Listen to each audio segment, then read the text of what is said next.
What's up, my dudes? So today I want to show you one of my favorite tricks that I do to get my mixes just thick and dense and just to feel big and loud. And I do that through saturation and limiting. I love doing this to my claps and my snares. I also do it to my kick drums. And honestly, once you understand the power of it, you can start applying it to anything you feel needs it, because as you know, audio doesn't really have too many rules.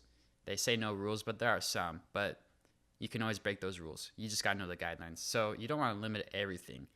But if you have a problem like this, which I'm about to show you, you'll see, okay, I could fix this even with a bass line or with my even like pads, you know? So to start off with, we got this clap right here. It's an 808 clap.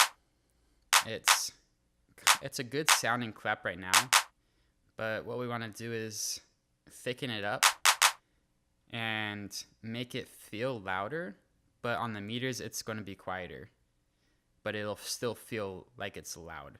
So like I said, we'll do that with saturation and limiting. So let's first grab an overdrive, and this is honestly one of my favorite distortion units right now. It's super powerful. I use it in the low numbers, like 1% to maybe 10%.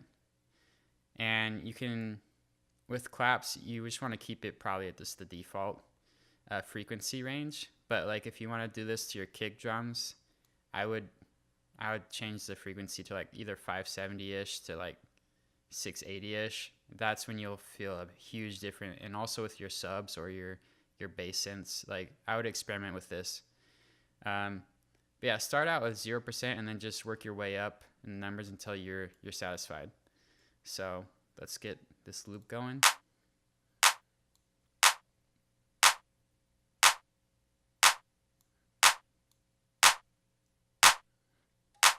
Let's not do that. That's pretty good, 7%. And then we'll grab a limiter to kind of shave off those peaks. But as you can see already, let me bypass that.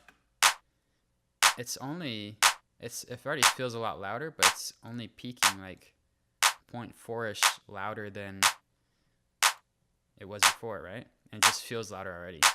So now we're going to shave and compress that, or limit it. We use the L1, and what you do is shift, click on both, so you can control both the out ceiling and the threshold. And the reason you do this is so that you can hear how it's affecting the sound without changing the volume of the track. So we'll do this by just going until it sounds bad and then bring it back.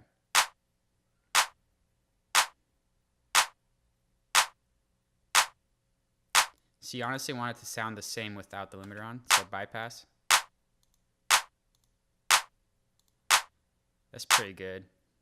Probably could just crunch it a little more if we want.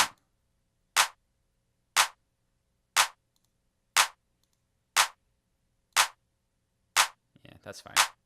So now instead of negative 6.3, we're peaking at negative 9.8, but it feels a lot louder than before, right? This was the original sound. So that's the power of saturation and limiting. I'll show you with the Ableton limiter as well, just so you know. You can do this without having a plugin.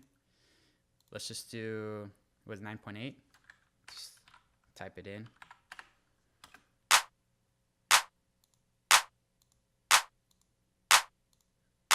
Probably do a little less. So there you go. Sounds the same. And the idea is with saturation is to thicken it up. The limiting is just to shave off the peaks. And this will be really good for you once you get into the mastering process. Especially with like dance music or hip hop, you want the low end, like the kick drums and even the bass synths, to be peaking the loudest. So when the mastering engineer's trying to limit the track, that low end's triggering the limiter, rather than having the claps trigger the limiter. When I master tracks, that's one of the most common things I see is a clap is louder than a kick drum on the meters, and that shouldn't be happening. I have to go in and do my best to try to shave off that clap before I can even start putting on my main limiters, which is just a hassle. And a lot of times it doesn't work out, and so you don't get as loud of a master. So try to tackle this in the mixing process, and you'll see a big difference in your mix downs. And when you get it mastered, your track should be a lot louder because you've already done the process of shaving off all the peaks and just making the mix as tight as possible. But as we saw with the overdrive, your mix already will feel louder. It'll be thicker and denser, and that's it. I feel like loudness is all in the mix. So if you guys like this, please comment. If you have any corrections of mine or whatever, you can also leave a comment to help me out. But yeah, this is one of my favorite tricks. So thanks, guys.